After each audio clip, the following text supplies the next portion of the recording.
السلام عليكم ورحمة الله وبركاته. أهلا بكم حبايبي في مطبخ مروة. يا رب تكونوا بخير وصحة جيدة. مساء الخير، مساء الهنا على أجمل وأحلى متابعين ليا. حبايبي جيت لكم النهاردة بوصفة جميلة جدا، كفتة الحاتي مع الرز الأصفر مع سلطة المطاعم. هقدمها لكم خطوة بخطوة، واللي بيشوفني لأول مرة ما ينساش اللايكات والاشتراك في القناة.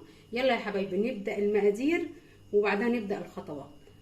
بسم الله الرحمن الرحيم. معانا كيلو لحمه، معانا بصل مبشوره، معانا معلقه بيكنج باودر، معلقه ملح، توم باودر، بصل باودر، بهارات لحمه، فلفل اسمر. هنحط كل المكونات دي على اللحمه، ومعلقتين المعلقتين الدقيق دول يا حبايبي بيمسكوا اللحمه. هنعمل احلى كفته. وعندنا البصله المبشوره، معلقه بقدونس يعني حزمه كده بس ناعمه خالص، انا واخده الورق بس، بصوا الورق ومنعماه. ومعلقه البيكنج باودر يا حبايبي ما تخليهاش مكتومه، هشه كده وجميل. والدقيق بيخليها ماسكه عشان فيها نسبه دهون ما تسيبش معاكي وانت بتصبعيها. ونخلط المكونات كلها دي مع بعضها. بصي يا حبايبي خلاص، شوف الانسجه بتاع اللحمه عملت ازاي. فككنا انسجه اللحمه عشان لما نيجي نعملها عسيخ ما تفكش مننا. ونسيب اهم حاجه خطوه في الكفته، ان احنا نسيبها ربع ساعه ونص ساعه في التلاجة ترتاح. يلا نسيبها ترتاح ونرجع نعملها. خلاص يا حبايبي اللحمه كده ارتاحت خالص. جبنا صينيه اللي هنعمل فيها الكفته ودهناها حبه زيت قليله، ودهناها خلاص من الجوانب. هنبدا نصبع الكفته. بصوا ارتاحت ازاي. وعندي هنا العصيان بتاع الشيش طاووق هعمل عليها، نصبع عليها الكفته. وهقول لك لو ما عندكيش العصيان دي هنعمل ايه.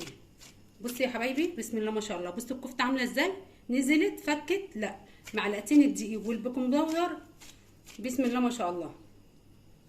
بص نحاول ان احنا نعملها صوابع زي بعضها. بصي يا حبايبي جميله جدا، هتعملوها ولا دخان ولا فحم، وزي المطاعم بالظبط. هنخلص بقى الكميه وارجع لكم. بس الاول هنعمل لو مفيش العصيان دي اعمل بالمعلقه. عندي المعلقه، اجيب المعلقه واصب عليها برضو. بصوا لو انا ما عنديش، بص عندي، بصي عامله ازاي، ماسكه ازاي على المعلقه. وخلاص يا حبايبي هخلص الكميه وارجع لكم. وخلاص يا حبايبي انا صبحت الكفته اهي. ايه رايكم فيها؟ انا عاملاها كبيره قوي لانها تكش، لانها لحم بلدي. هندخلها في الفرن على الرف الوسطاني يعني وانا مسخنه الفرن دلوقتي، وبعد ما تطلع هوريها لكم. يلا يا حبايبي.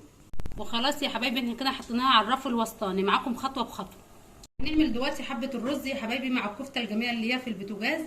هنعمل جبنا معلقه سمنه سخناها، وهنا التوابل، عود قرفه، ليمون لومي، وحبهان، وكركم. التوابل دي اول ما السمنه هتسخن هنيجي نازلين بالتوابل دي كلها. اول ما الريحه تطلع بتاع التوابل هنقلب كده لحد الريحه بتاع التوابل ما تطلع. وخلاص كده ريحه التوابل طلعت كده الجميله، القرفه والحبهان والليمون المجفف. ننزل بالرز.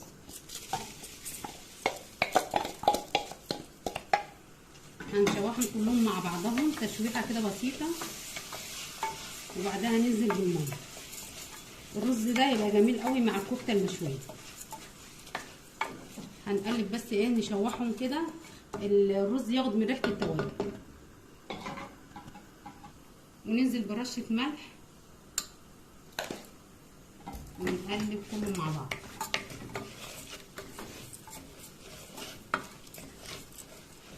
كله ياخد من بعض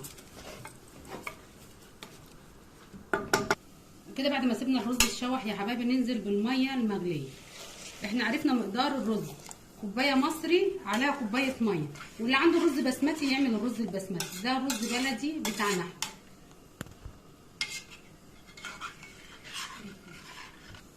وكده الرز ندوق الشوربه.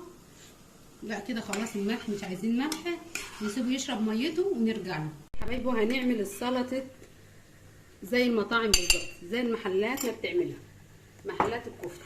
هنجيب هنا دي معلقه توم مهروسه مع قرن فلفل. وهنعمل ايه؟ اللون بيبقى منين؟ من الطماطم. نجيب حبايه طماطم نبشرها. انا عايزه بس البشر بتاع الطماطم هو ده اللي بيديها اللون، القشره انا مش عايزاها. تمام كده. انا عايزه بس ايه؟ قلب الطماطمايه كده يا خلاص. بصوا كده خدنا عصر ايه؟ الطماطم. هننزل بالبقدونس، حزمه بقدونس، وهنا الخيار. هنعمل حبه سلطه جميله زي المطاعم بالظبط. بصل، جزرايه، وهنا الطماطم. ونخلط المكونات كلها دي مع بعض. السر في اللون الطماطم السلطه. بصي يا حبايبي، ونحط بقى معلقه كمون صغيره ومعلقه كزبره والملح كده، حبه ملح قليلين، علشان هنا انا عامله البصله مدبلاها بايه؟ بملح ومعلقه خل. ننزل بيها على ايه؟ على السلطه الجميله دي، ونقلب كله مع بعض. بسم الله ما شاء الله. شايفين الالوانات بتاع السلطه عامله ازاي؟ جميله جدا. وبعدها ننزل بميه ساقعه يا حبايبي، كوبايه ميه،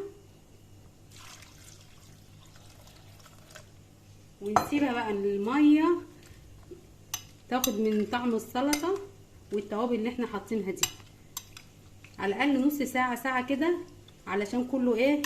العصاره بتاعتها هتنزل وتخلي لون الميه جميله. وبعد كده هنقدمها.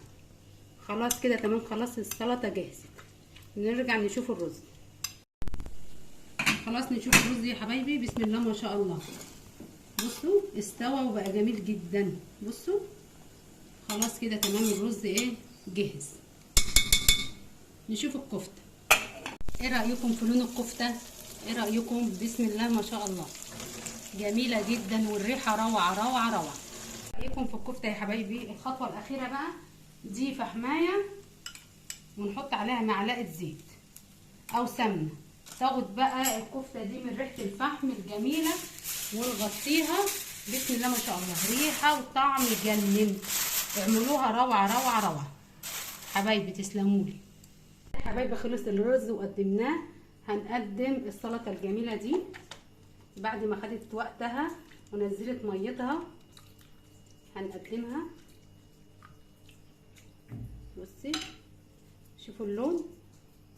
عصره الطماطم هي عملت اللون بتاع المطاعم ده. نقدمها، والعوده تقدمها كده نقدمها. بسم الله ما شاء الله، زي المطاعم بالظبط. بصوا. وهنقدم الكفته. ايه رايكم يا حبايبي في وصفه النهارده؟ احلى كفته، احلى كفته حياتي، ولا فحم ولا دخان. عملناها في البيت، جميله جدا، وكفايه ما هي طعمها جميل. وبصوا جميله جدا. ودي سلطه المطاعم، عملناها لكم واحد خطوه بخطوه، بس شايفين اللون دي بتقدمينها في المطاعم. والرز الاصفر حبايبي. لو عجبتكم الوصفه ما تنسونيش في اللايكات والاشتراك في القناه. اسيبكم في رعايه الله وامنه.